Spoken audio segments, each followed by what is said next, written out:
Hey, it's Tony Maloof. I'm back. I've been kind of thinking how I'm going to do this ammunition comparison, and I rethought it. I showed you guys in the last video the two boxes of ammunition here. One's factory loaded, and the other is my hand loads. I have a third box that I shot. All these cases here were fire formed to my rifle, the one that I'm going to be hopefully turning into my deer rifle. So they essentially conform to the breech of my gun. They've been fire formed at least to the throat opening of the gun. And what I'm going to do is I'm going to do a generic reloading of these with the match grade bullets. So 20 rounds with match grade bullets. The only thing I'm going to try and keep consistent is the overall case length. So I'll try and keep that the same as these. These will have a little bit less powder than these, a bigger grain bullet. These are going to be hunting size bullets. These are 150 grain, these are going to be 168 grain bullets. Same primers. I'm using Remington large rifle primers. And I'm not even sure if those are the right primers to use, but they're the primers that would fit in these cases because this is all Remington brass. So this was all once fired by myself, all in my gun. The one box over here was reloaded by myself with 150 grain. These will be reloaded with 168 grain. So I'm going to go ahead and set this up for resizing the cases and depriming. And I don't even think I'm going to trim these to length because they're not too far off factory spec. So I'm just going to leave them. Like I said before, I want the overall length to be the same. And what my thinking with that is that the ogive of the bullet will hit at the same place inside the chamber. So I'm not sure that even trimming the case is going to change the accuracy at all, as long as the case rim is pretty symmetric all the way around, and I've checked all these and they seem to be. So I'll deprime these, I'll resize the die, I'll work up a charge load. I think I'm going to go with, I've looked online and there are several guys out there with my same model of gun using Varget powder, same powder that I'm using, and I think they've worked up a charge of 43.7. That sounds right. I'll double check that in my reloading book. And you know, this is not actually the way you would do it in real life, but I'm just going by other people's data. I'm gonna reload 20 of these, and then tomorrow's Sunday, today's Saturday, I'll go out to the range, I'll shoot 10 of each of these in the gun, and I may have a chronograph available by that time. I don't know. I've ordered a magneto speed chronograph that attaches to the gun, and then we can get velocities on these and kind of get a baseline. So I'll go ahead and start that. Maybe I'll turn on the camera and a few of the steps, I guess, in making the completed bullet. Trying to keep this video length down. Okay, thanks. Okay, I have the resizing die fitted. All I did was, see if I can get you to see this.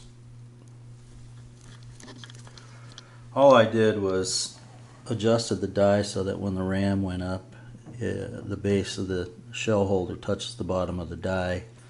There's no cam over down here, no cam over because my bench rail is kind of in the way. I have to relieve the rail out so that this can go more forward. but I think this will be adequate for bench fired rounds. It's resizing the case is fine, so I'll run up one and let you see what that looks like. Let's see, set the camera down. Anyways, so what I do is I'll take a case and I'll lube it. So I have my little lubing pad right here. You've got to put lube on the case. So I'll wipe it around with my fingers, get the neck, get the body. You don't want this case to get stuck in the die or cause any pressure dents in the case. So I'll stick it in the shell holder and run it up in the sizing die. Now this thing will do two things. It pops the primer out, which it just did.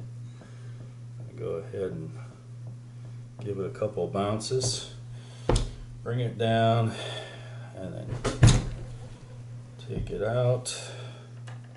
Of course my shell holders fall. Figure out a way to clip those in there so they stay.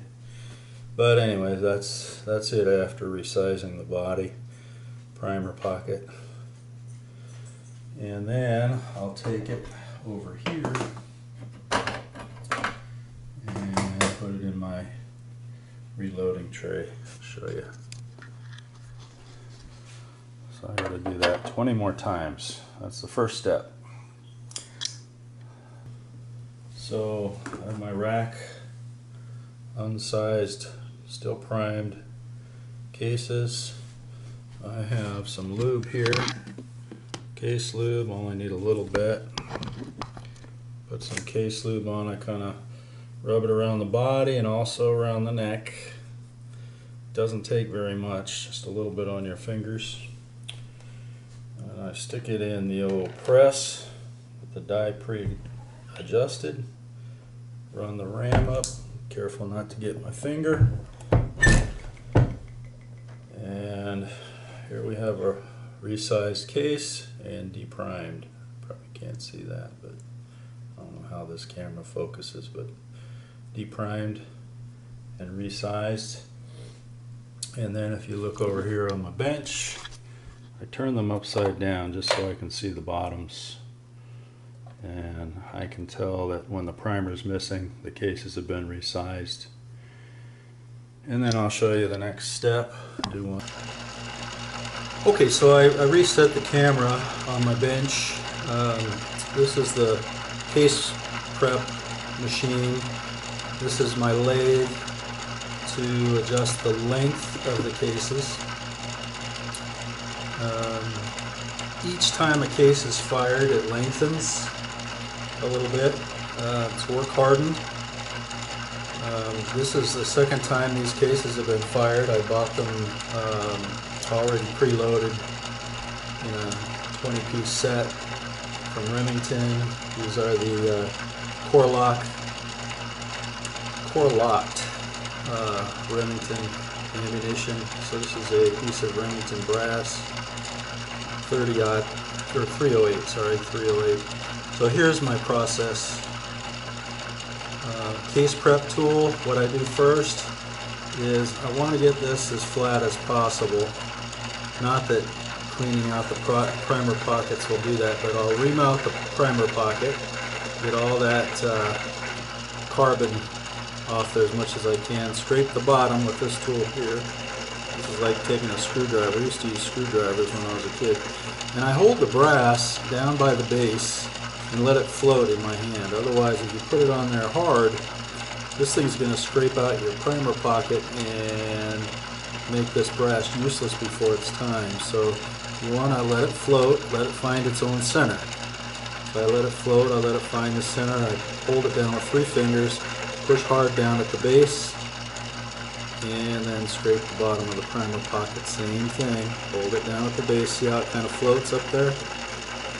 And then that's what the primer pocket kind of looks like after I clean it out, so it looks kind of shiny. Then I kind of wash out or clean out the neck of the case. And that's so,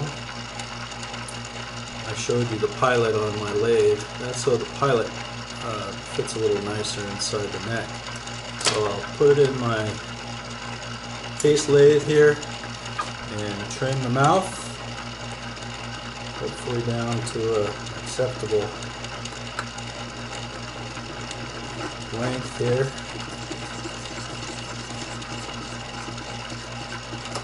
Now this case mouth is a little bit tight for some reason, so might have trouble getting that bearing out. I did. And that's the problem with this thing. Bearing, the bushing, the pilot bushing is a little bit, it's held in by a set screw. Sometimes if the neck's a little, okay, so we've trimmed the case. Let's put the bushing, the pilot bushing back in. There we go. Now I'm going to oil it up a little bit. That set screw is kind of a rinky-dink, I think, method for keeping that bushing in that cutter. I'm going to lube it a little bit. I'm going to go back in there and just trim that up a little bit more. And then come back up. Time the pilot came back with me. So maybe I just need to clean out that neck a little bit better.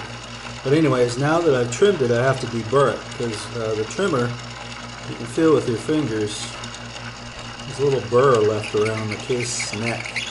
You want to get rid of that burr. Very lightly deburr it. Probably better yet is to do it by hand. I have a hand tool, and I just lightly go around the rim and inside. Then I wipe it off with my shop towel and inspect the brass really good. Make sure there's no cracks anywhere. And then I take my calipers, zero them out.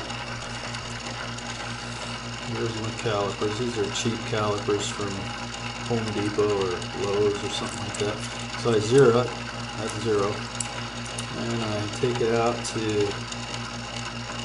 you got to get the base of this case flat up against the,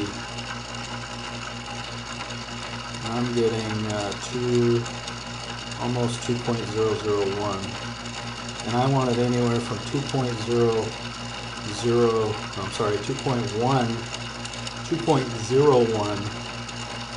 0.25 to 2.001. And I'm right about there. I'm about 5,000th off. You wiggle it around, it changes the reading a little bit, but there you go. That's pretty consistent, 2.01. And then I go back, zero the calipers, make sure they're still zero. It looks like they are still zero. So this is in the range, and it's really not case length that you're worried about. It's the length from the breech to the ogive, or the bullet, as it enters the barrel. You want to try and keep that bullet about, it's different for different guns. Some bullets like to be right on the lands inside the gun as it's seated in the breech. Others like to be off about a 2 to 5,000th of an inch. So that's what we're dealing with, thousandths of an inch here. This is kind of a primitive setup for that kind of accuracy and precision, I should say, precision. But I'm going to see if I can make it work for hunting loads. So we only have to be accurate within 5 inches in 300 to 400 yards. That would be the maximum range. So this case would be considered complete. I'll do one more. So primer pocket's dirty. Can't see, it's probably not enough light. Primer pocket, I work on that first. So I come up here, ream out the primer pocket, putting all the pressure on the base or the head of the case, and scrape out a lot of the soot, and then I scrape the bottom. Same thing, I try and put the pressure on the bottom, not on the sides. Don't want to scrape the sides out. It's pretty clean. Primer pocket's pretty clean, take my word for it. Put it in my lathe, center it up. This thing's already set to a certain length. Drive that bushing in. I think I forgot the bottleneck, yeah, I forgot the brush out the, and I can tell when I forget to brush out the neck, because that soot that's in there really plays hell on that bushing. So I have to reset the bushing. And I'm going to work out a better system for this lathe. I'm going to design something like a set screw that actually will seat somewhere so these things don't come loose.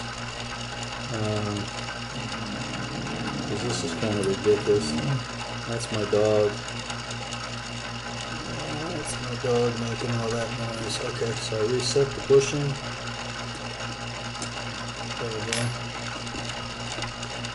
And there we go. Trimming the case.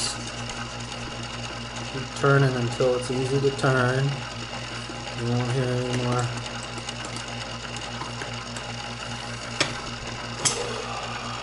think I forgot to scrape out the. See that again. I want to clean out that neck.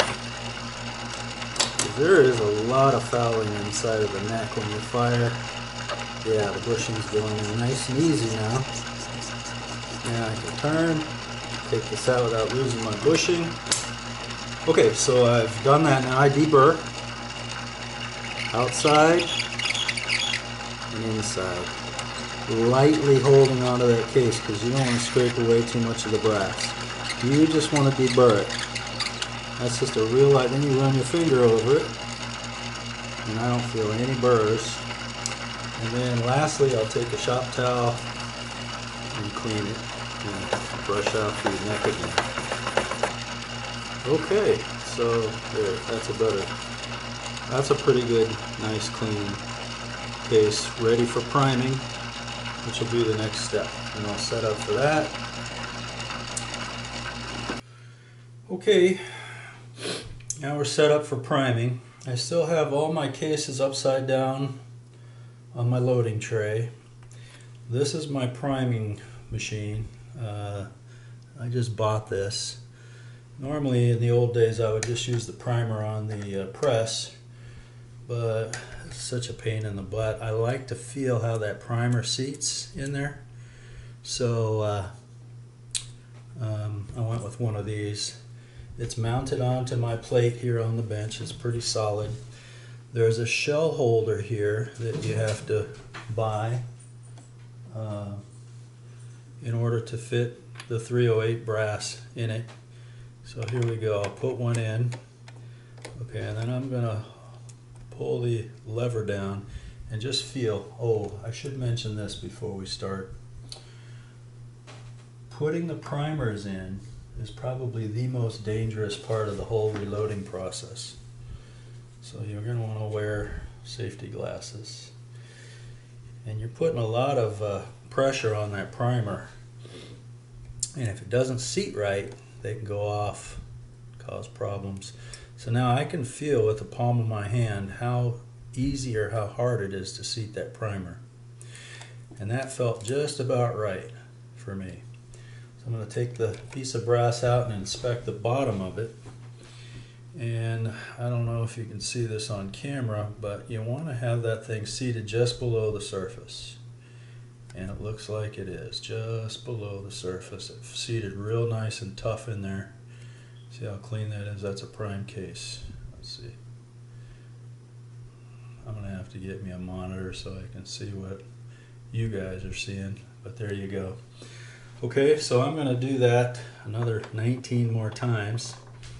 Each time I inspect the primer after I prime it for those things, that it's flat, that it's seated correctly. I'm feeling here with my hands how hard it is to put that primer in.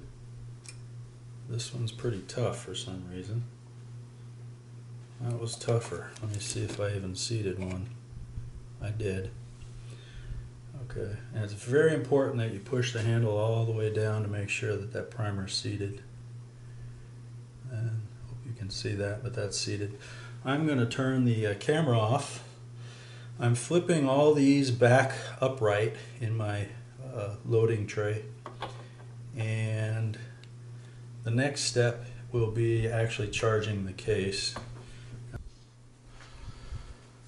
Okay, now I finished the priming operation, and there's my reloading tray with the cases all prepped, trimmed, deburred, and primed. Those primers seated in there real nice, felt good when they went in. So now we're ready to charge each one of those. And I cannot stress this most. You don't ever want to recharge a high-powered rifle case with too much powder. This is a real critical part. So you will always want to double check your reloading manual specifications and never go over the maximum charge amount for the type of powder you're using. I'm using Varget.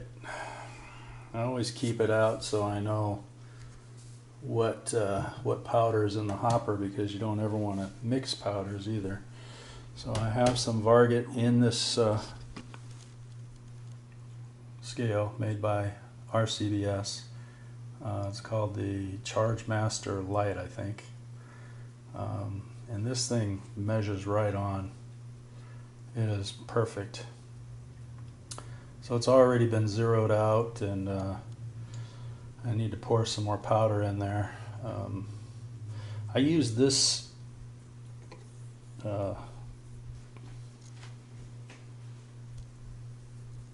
style of powder pan because it has that little catch-all thing on the end, and when the powder drops in, it has a tendency to kind of bounce off the pan and go over the tray, and you miss out on some of the charge. So with this, it kind of decreases the possibility of that happening. Keeps all the powder inside the tray. As it's sitting here, sometimes I get a few kernels of powder drop in the tray. I'll just put it back in there before we start. I always zero out the scale before we do a new set of charges. Okay, this part's real important. And when I was a kid, we didn't have iPads. We used a reloading manual, but now I'm using my iPad, and I don't know, hopefully this will show up on camera, but this is the page out of Hornady's reloading manual for 308 Winchester, and of course they're they're pushing their own bullets, and that's what I'm loading. I'm loading Hornady bullets. So if you look at that last one, that 168 grain BTHP match bullet, that's pretty close to what I'm loading here. It's got a ballistic coefficient of 0.450, which is a little bit better than those other rounds that I loaded before. It's not great. I'd like to see it up around 0.5, but this is using the G1 method, I guess. I'm going to have to read up on that to see exactly what the difference between G1 and G7 ballistic coefficients are, but I know that under the G1 designation, a half a 0.5 BC is pretty good. So for all of these projectiles, they give a recommended powder charge, and under the Varget, it looks like 44 grains is the max. And from what I've seen in my on the internet, in my rifle, a Savage Model 10 Varget powder with 168 grain projectile, something like 43.7 was the sweet spot. So I'm going to load this a little bit light. I'm going to go with 43.5, because I think that was at the beginning of the plateau, and I'll go over that in a different video, but that's the beginning of the sweet spot, at least for a 168 grain projectile on a Model 10 Savage 308. All right, I'm going to put the camera on my bench again, so let's see. Okay, so here's my reloading tray. I have all these primed with the necks facing up. I have my flashlight. Very important to have a flashlight because you're going to want to look down the neck of these cases and make sure that you don't overcharge any of them. One charge per case. I'm using my special pan here. I've zeroed the scale, it's on, and I'm going to go ahead and input my charge amount, 43.5 grains of powder. Let's zero. Okay, the wind even affects this, so let me just clean out the tray, blow it, and let's put this back on, re-zero it, and we'll put in our powder charge of 43.5. Okay, 43.5 grains. Let's see if we got that in. Hopefully we got that in frame. I don't know. Now this particular scale here counts each charge, which is kind of nice. All I have to do is hit go. It'll give me the charge number, and it'll trickle in the amount of 43.5 grains. So here we go. Hit go. And we're putting in the charge. It kind of runs fast up until it gets close to the number, and then it kind of trickles the powder in slowly.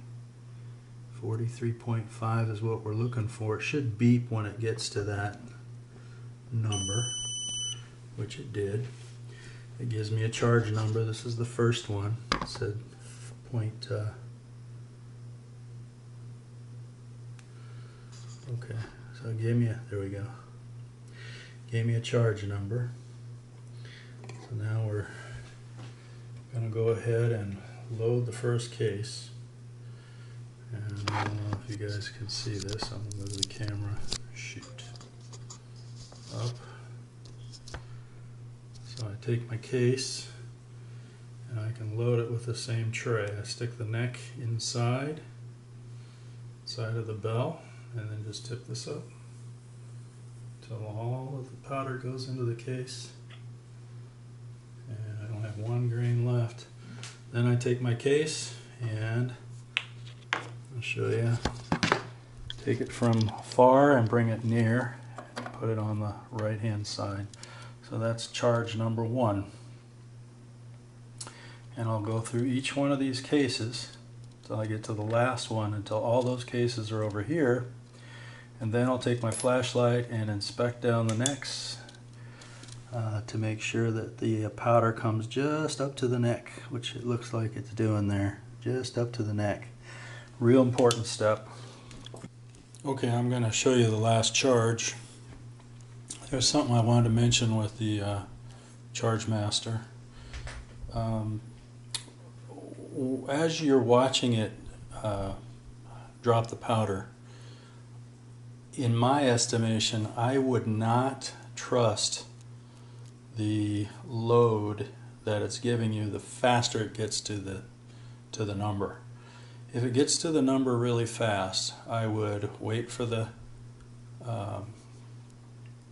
charge count. It'll give you a charge count, then it'll go back and it'll weigh the charge that's in there already. Usually the faster it gets to your specified charge amount, the more likely it is to be a light charge. And if that happens, I dump it back into the hopper and redo it. Because I want these to be very, very consistent, these charges, with the Varget. Because it's going to affect my velocity, and it's going to affect the trajectory. So I just want to go over that, and I'm going to show you it charging the last case I'm gonna try to hand hold the camera. So here, so there's the scale. It shows my minus 120 point whatever the weight of this. When I put it on there, it'll zero again. And once the scale hits zero,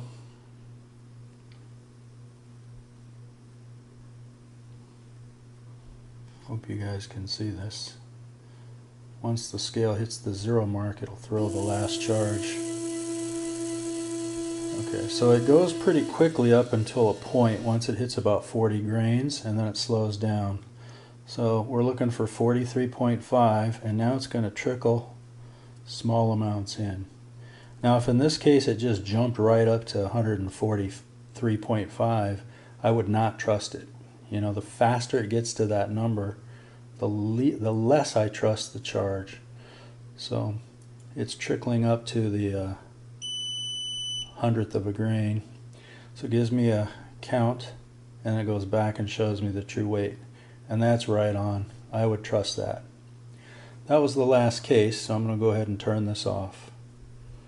And I will turn the camera back on when I get to the next step. Just wanted to show you this last step here. So the flashlight, the important thing, all my charge cases have moved from the back to the front. They've each received one charge, and then I'm going to go in and look with the flashlight. The powder level should be right up to the neck, which it appears to be, and I'm looking in each one of the cases, and it looks like they're all the same level, because you do not want to overcharge a high-powered rifle round. So you've got two checks. You've got a charge count on your scale over here, and you've got a visual with a flashlight. All right, just wanted to reiterate that because this is a real dangerous part. So two most dangerous parts: seating the primer, charging your case. Okay, I'm at the last step here. This is seating the bullet. I have my bullet seating die in the press. I've marked it with a Sharpie for the depth, and I think I have it where I want it. I'm using these 168 grain match grade bullets. They're boat-tailed. This round of reloading is going to be very, very, very coarse, so I'm just going to seat them to the same depth that I put these bullets at, or seated these bullets. Even though these are bigger, this is a bigger bullet. It's about 18 grains. Is that right? Yeah, it's about 18 grains bigger than the 150 grain bullet. The overall length of the case should be the same, which is kind of all I care about this time. Next time we'll talk about the depth that the ogive should sit inside the chamber of your gun. But this is just to get a feel for the whole reloading process and just get a feel for the differences in charges and size of bullets. Okay, so I'm going to put the camera down. I'm going to seat my first bullet. I'm going to adjust the shell case holder, put the charged case in the reloader, load the bullet on top, and then we're going to run the ram.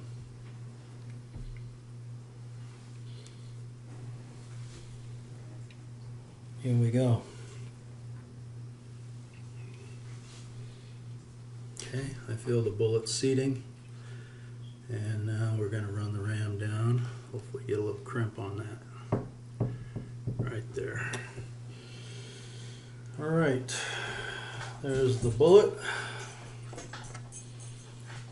And it looks to be pretty good. Seated pretty nice. Let's check out the overall depth of that. Stuck in there pretty tight. So the overall case length, I'm going to take my calipers again.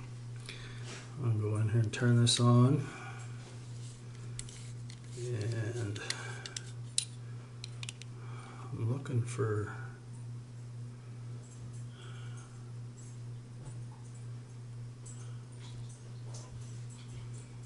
so 2.8 is upper limits of normal. I'm at, with this case here, I am at 2.7235. I can't remember what I did these others at. Let's see. Got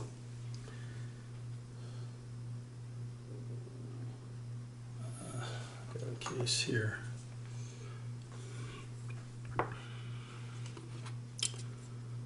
This case is at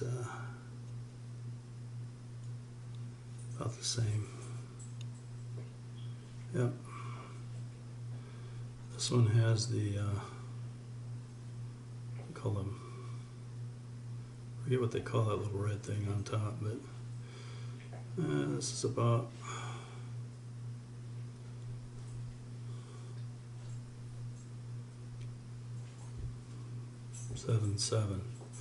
2.77. This is a dummy round. Maybe you might want to back that off just a tad.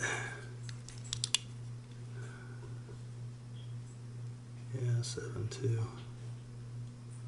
I think that's acceptable, but I'm going to go back just a little bit, just a hair.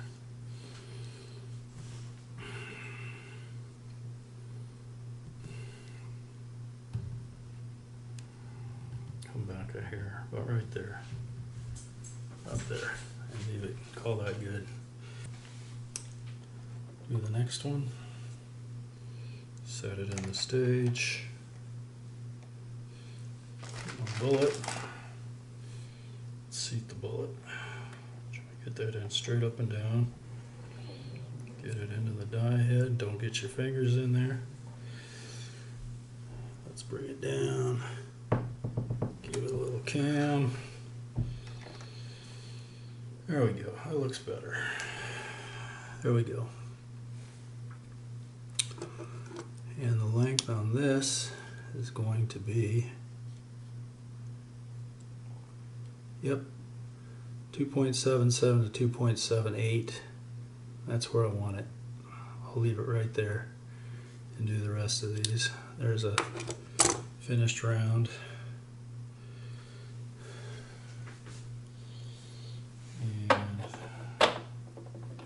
We'll be okay with this one. This one's seated just a little deep. It may not fire very straight, but I think it'll be okay as long as it chambers.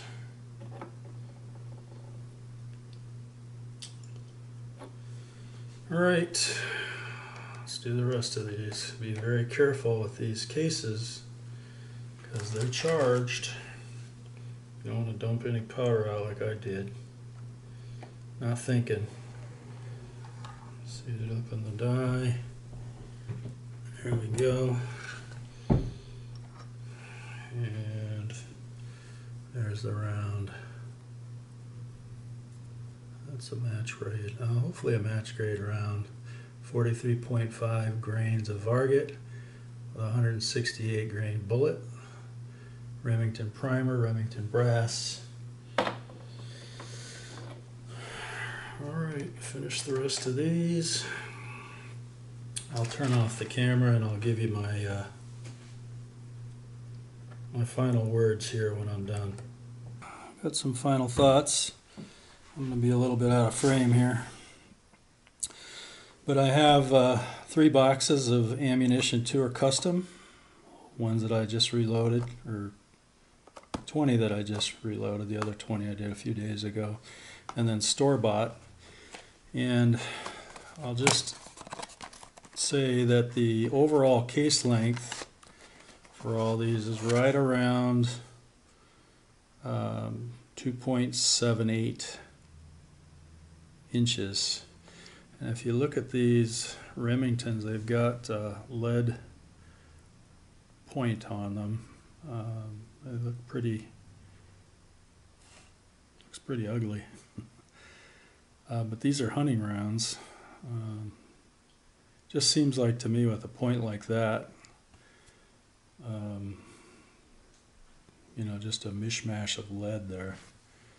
I don't see how these could fly straight. This one's stubbed. These measured out about 2.72 to 2.73. These are variable case lengths. Now, the critical measurement is to the ogive. That's where the nearly the thickest point of the bullet engages the lands and grooves of your barrel. But this tip will affect aerodynamics. So these are, I think they cost me $18 for 20 rounds. These were never fired. These were once fired here. Same cases. I used Remington primers. So I'll show you a round of the, these are 150 grain bullets, by the way, the store-bought ones, 150 grain. These are Hornady, the red tip bullets, with a crimp band around the center of it. These measure 2.77, almost exactly, 2.775, 2.775, 50, almost exactly. These have 150 grain bullets and 44.5 grains of varget behind them. Remington primers, Remington cases, okay. 150 grain bullet. I think the ballistic coefficient on the bullet is 0.415 on this bullet. And then last but not least, the ones that I reloaded while at the beginning of this video are the match grade bullets that are 168 grain. 168 grain bullets, they measure 2.7750 inches. Remington primers, Remington brass, and 43.5 grains of varget powder. Each one of these cases was meticulously put together, as you'll see on this video, or as you would have already seen. So now this is what we're going to do. Tomorrow's Sunday, October whatever, 6th, 7th. I don't know. I got to go back to work on the on Monday, so I kind of get depressed and lose track of time when I get to screw around at home. So what I'm going to do is, on the next video, I'll show you the gun. We'll take a tour of the gun that I'm going to use to shoot these out of. I'm going to shoot 10 rounds of each out of that gun with the scope. The scope is mounted to the action. It's a Savage Model 10 with a Bushnell scope. It's supposed to be a good scope, but I've been out of shooting for so long that I don't know how good it is. It's a hunting scope. It's not a high-powered scope. I'm going to make sure the scope is adjusted and aligned. We're going to shoot 10 of each of these on a target at 100 yards, and we're going to look at the groups. And then I think what I'm going to do is I'm going to take the action out of that rifle and put it into that other action that I showed you on the other video with the scope, and then shoot another 10 of each of these and just look and see if there's any kind of accuracy difference with these three types of ammo here. And once I establish that, I will take the action out, put it in the new action, not the action, stock, that aluminum stock that I showed you in the previous video. I'm going to shoot that with the same scope. So that the setup on that scope shouldn't change at all because it's fixed in relation to the action The only thing that's going to change is the grip, the stock, and the butt stock. Okay? Now I'll shoot another 10 of each of these and we'll compare the accuracy. And then ultimately I will switch out that scope on another video and I'll make a video about that. Alright, so that's the plan. So we're going to try and do this kind of scientifically. Oh, I will have a chronograph available, I do believe, for tomorrow. So we'll chrono these for velocity too. And I'll show you why that's important later. But yeah, so the ultimate hunting round, that's what I'm looking for. Not necessarily a match-winning round, but something where I won't miss it 300 to 400 yards if I need to shoot that far. All right, thanks for watching.